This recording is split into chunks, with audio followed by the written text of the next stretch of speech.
Hello बच्चों, आइए प्रश्न को देखते हैं। परवलय वाई स्क्वायर बराबर में एक्स और सरल रेखा 2y बराबर में एक्स से परिबद्ध क्षेत्र का क्षेत्रफल है। और यहाँ पे चार विकल्प दे रखे हैं। चारों विकल्पों में जो सही विकल्प होने वाला है उसका चयन करना है। प्रश्न को हल करने से पहले इसकी मुख्य अवधारणा के बारे में चर्चा कर लेते हैं। मुख्य अवधारणा, अब देखो ये जो प्रश्न दिया गया है ना, जब भी अपने पास वक्रों से घिरे क्षेत्र का क्षेत्रफल निकालना हो, और यहाँ पे देखो किसी भी प्रकार का वक्र नहीं है, ना कोई बहुभुज है, ना कोई वृत्त है, ना कोई कोई भी मतलब आकृति निर्धारित नहीं है जिसका हमें सूत्र पता हो, तो हम समाकलन का उपयोग करते हुए क्षेत्रफल ज्ञात करते हैं। लिखते हैं यहाँ पे समाकलन विधि का उपयोग करते हुए, समाकलन का उपयोग करते हुए वक्रों से घिरे क्षेत्र का क्षेत्रफल ज्ञात करना। वक्रों से घिरे क्षेत्र का क्षेत्रफल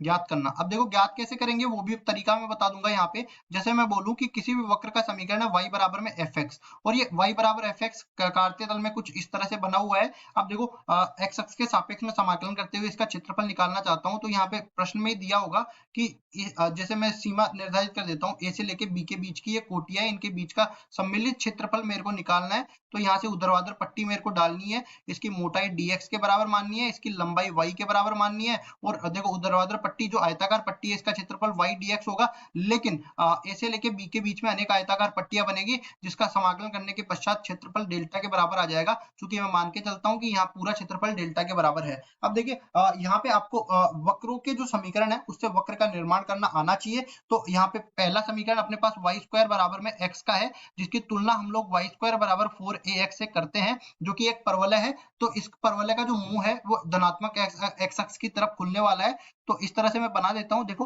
धनात्मक एक्स अक्ष की तरफ खुलता हुआ मुंह परवलय का। तो ये परवलय हो गया जिसका समीकरण हो गया वाई स्क्वायर बराबर में एक्स के बराबर। अब दूसरी अपने पास रेखा है, तो रेखा का समीकरण क्या दे रखा है, 2y बराबर में एक्स।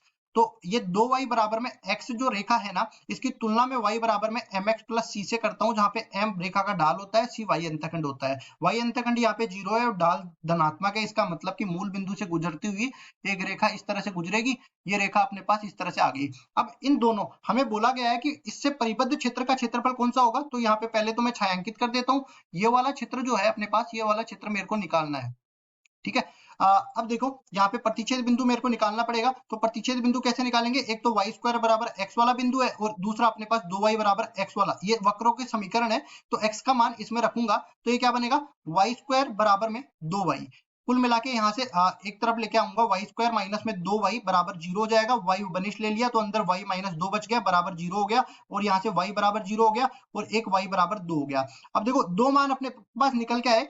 जब मैं y बराबर 0 रखूंगा इस वाले समीकरण में, y बराबर जब मैं 0 रखूंगा तो अपने पास x का मान कितना निकल के आएगा, 0 के बराबर। मतलब कि एक बिंदु तो ये मिल गया, जो कि मूल बिंदु यहाँ पे देख सकते हैं कि 0 0 पर प्रतिच्छेद हो रहा है। और दूसरा, अगर मैं y का मान 2 रखूंगा तो इधर देखो x बराबर में 2 गुणा 2 ये बन गया, तो x का मान 4 निकल के आ गया। तो दूसरा बिंदु ये वाला बिंदु हो जाएगा, जिसके निर्देशांक कितने हो जाएंगे, 4,2 के बराबर। अब देखो x अक्ष के सापेक्ष मेरे को निकालना है, तो इसके लिए क्या करेंगे, यहाँ पे पट्टी डालेंगे और देख लेंगे x अक्ष पे ये बिंदु 4,0 पर प्रतिच्छेद कर रहा है। अब देखो इसका क्षेत्रफल मेरे को निकालना है, तो इसके लिए एक ऊर्ध्वाधर पट्टी डालेंगे, इसकी मोटाई dx मानेंगे, इसकी लंबाई y मानेंगे। और इसमें देखो पहले में परवलय ऊपर है और रेखा नीचे है, तो परवलय के क्षेत्रफल परवलय का समाकलन करते हुए क्षेत्रफल निकालूंगा और उसमें से घटा दूंगा रेखा का समाकलन करते हुए क्षेत्रफल को।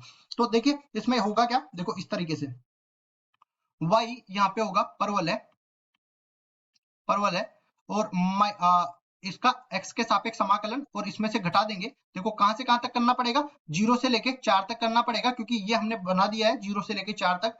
उसके बाद में देखो इसमें से मैं घटा दूंगा क्या, y रेखा का क्षेत्रफल, रेखा का समाकलन करते हुए क्षेत्रफल 0 से लेके 4 के बीच में, और ये जो भी आएगा वो डेल्टा आ जाएगा। मतलब कि जो भी हमें जरूरत है उस क्षेत्रफल का मान ये अपने पास आ जाएगा। तो y मतलब y बराबर में कितना है, देखो वाई स्क्वायर बराबर x है, तो यहाँ से मैं कह सकता हूँ कि y का मान निकल के आएगा वर्गमूल में x के बराबर।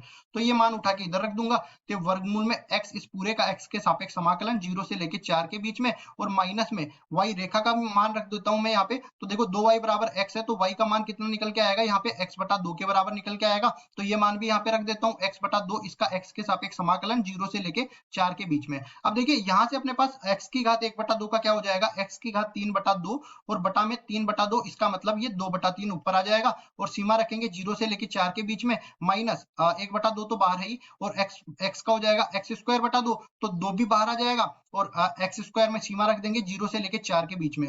अब इसको आगे सरल कर लेते हैं। तो देखो 2 बटा 3 तो ये पहले से है, ये पूरा मान हम डेल्टा का मान निकाल रहे हैं, तो डेल्टा बराबर ये हो जाएगा 2 बटा 3, x की घात 3 बटा 2, तो देखो 4 की घात 3 बटा 2 निकालेंगे तो ये 8 के बराबर आ जाएगा, 0 यहाँ पे रखेंगे तो पूरा 0 बन जाएगा। फिर उसके बाद में ये देखो 4 रखेंगे तो 4 की घात 2 मतलब 16 बन जाएगा, तो 1 बटा 4 तो पहले से है, 16 यहाँ पे बन जाएगा, 0 रखेंगे पूरा 0 बन जाएगा। डेल्टा बराबर ये अपने पास आ जाएगा, देखो 8 दूनी 16, 16 बटा 3, माइनस में यहाँ पे कितना बन जाएगा, ये कटेगा और 4 के बराबर ही आ जाएगा, माइनस में 4, जिसको मैं 16 बटा 4 कह सकता हूँ।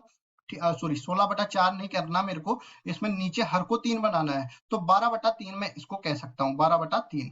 कुल मिला के ये किसके बराबर बन गया, 4 बटा 3, और क्षेत्रफल है तो यहाँ पे बन जाएगा वर्ग इकाई। तो 4 बटा 3 वर्ग इकाई ये कौन से विकल्प में दे रखा है देख लेते हैं। 4 बटा 3 वर्ग इकाई ये पहले ही विकल्प में दे रखा है, तो पहला विकल्प बिल्कुल सही उत्तर हो जाएगा। आशा करता हूँ ये सवाल आपको समझ में आया होगा। धन्यवाद।